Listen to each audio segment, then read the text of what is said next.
दोस्तों, मेरा नाम है नूर और आप देख रहे हैं नूर की कहानियाँ, जिसमें हर हफ्ते हर वेडनेसडे मैं आके आपको एक कविता, कहानी या किस्सा सुनाती हूँ, जिसमें कोई ना कोई सीख छुपी होती है और जो उस सीख को ढूंढ के उसे अपनी लाइफ में इम्प्लीमेंट कर ले, लागू कर ले, वो दुनिया जीत सकता है। ऐसा मेरा मानना है। आज की कहानी का टाइटल है चतुराई। और चतुराई पे मुझे एक बहुत अच्छा कोट मिला है मेरे शब्दों के पिटारा से। आप सभी ने देखा है इसको पिछली बार, तो वो मैं आपको पढ़ के सुनाना चाहूँगी। ज़्यादा टाइम नहीं लूँगी।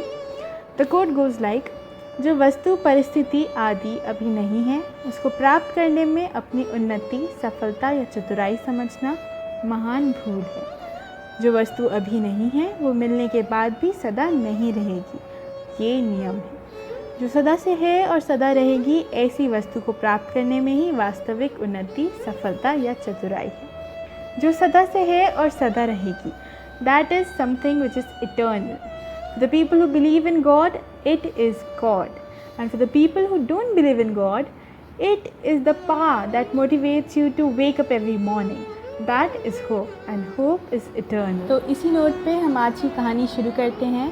कहानी का शीर्षक है चतुराई। जैसा कि आप सभी जानते हैं, ये राजस्थान की एक लोक कथा है और मैं बहुत जल्दी से क्विकली आपको ये कहानी सुनाऊंगी, ज़्यादा बोर नहीं करूँगी। मैंने बहुत छोटी कर ली है, बहुत लंबी कहानी थी, तो विस्तार से समझाऊंगी। बस सीख सुन लीजिएगा और आप चाहें तो इसकी स्पीड तेज़ करके भी सुन लें, लेकिन कहानी पूरी सुनिएगा। तो लेट्स स्टार्ट। ये कहानी है एक छोटे से गांव की एक लड़की हीरा की चतुराई की।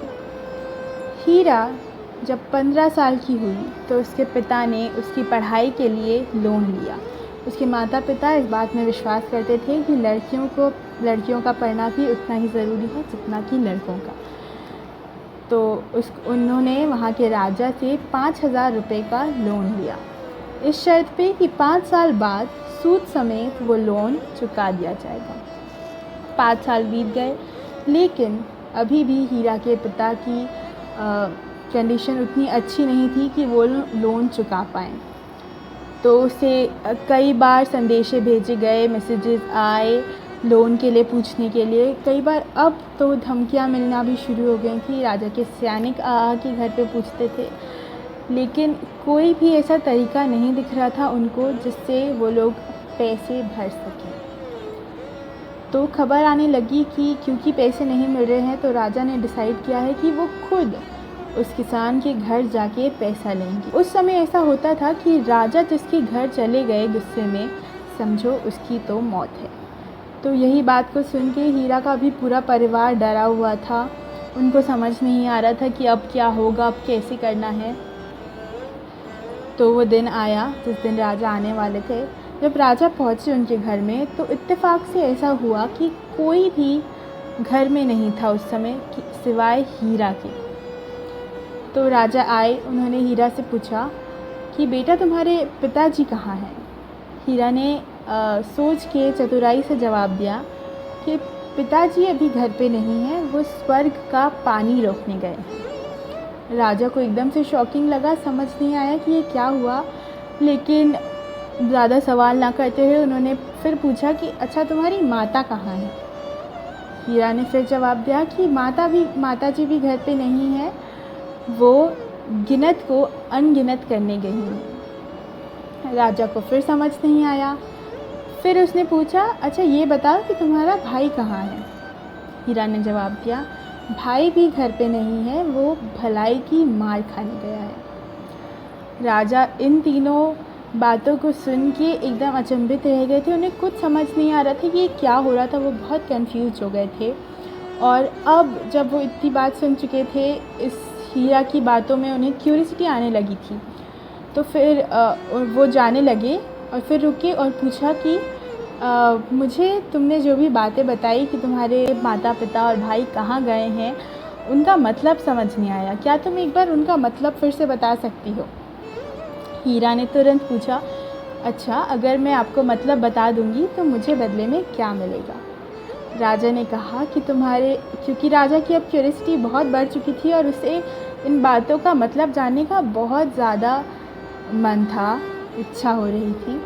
तो उन्होंने कहा, मैं तुम्हारे पिता का कर्जा माफ़ कर दूंगा।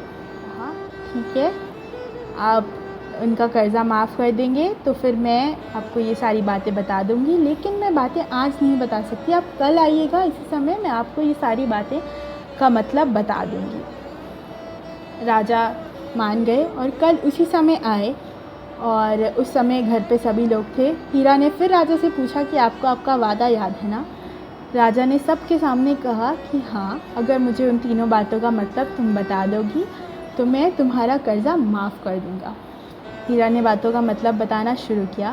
उसने कहा, सबसे पहले मैंने कहा था कि पिताजी स्वर्ग का पानी रोकने गए हैं, जिसका मतलब था कि हमारी जो बारिश हो रही थी उस टाइम और हमारे घर की छत में छेदे हो गए थे, तो पिताजी उन छेदों को भरने गए थे।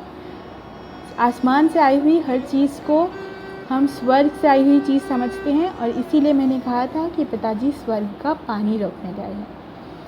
माताजी की बात है जहाँ तक, मैंने कहा था कि वो गिनत से अनगिनत करने गई थी, वो इसीलिए क्योंकि वो दाल पिसाने गई थी। जब दाल पूरे अपने फॉर्म में होती है तो हम उसे गिन सकते हैं, लेकिन जब वो पीस कर आटा हो जाती है तो वो अनगिनत हो जाती है, हम उसे नहीं गिन सकते। और भाई के लिए मैंने कहा था कि भाई भलाई की मार खाने गया है, तो हमारे बगीचे में जो फूल लगे हैं, गुलाब लगे हैं, उनके कांटे निकालने गया था भाई। तो भाई कांटे निकाल रहा था ताकि दूसरों को कांटे ना चुभें और वो गुलाब को एंजॉय कर सकें, दूसरों की भलाई कर रहा था, लेकिन वो कांटे उसी को चुभ रहे थे, इसीलिए उसको भलाई की मार मिली। राजा ने कहा, चलो ये सब ठीक है, लेकिन बताओ यही बताना था तो तुम मुझे कल ही क्यों नहीं बता दिया, तुमने आज क्यों बुलाया? तो फिर हीरा ने कहा,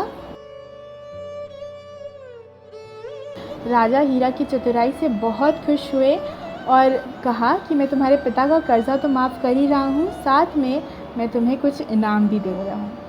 तो इस तरह हीरा ने अपने परिवार के लिए कुछ पैसे भी इकट्ठा कर लिए, अपना कर्ज़ा भी माफ़ करा लिया और अपनी चतुराई से सबका दिल भी जीत लिया। अगर आपको कहानी अच्छी लगी है तो मुझे कमेंट सेक्शन में बताइए। आपको मेरे सुनाने का तरीका अच्छा लगा है तो वीडियो को लाइक कर दीजिए, नहीं लगा तो डिसलाइक कर दीजिए और फिर मुझे कमेंट्स में बताइए कि आपको क्या बुरा लगा है, मैं क्या सुधार सकती हूँ। और चैनल अच्छा लगा तो सब्सक्राइब कर दीजिए और आप जिनको ये कहानी सुनाना चाहते हैं, शेयर करना चाहते हैं, उनको ये वीडियो भेज के शेयर कर दीजिए। That's all for today. Bye bye, tata, stay happy.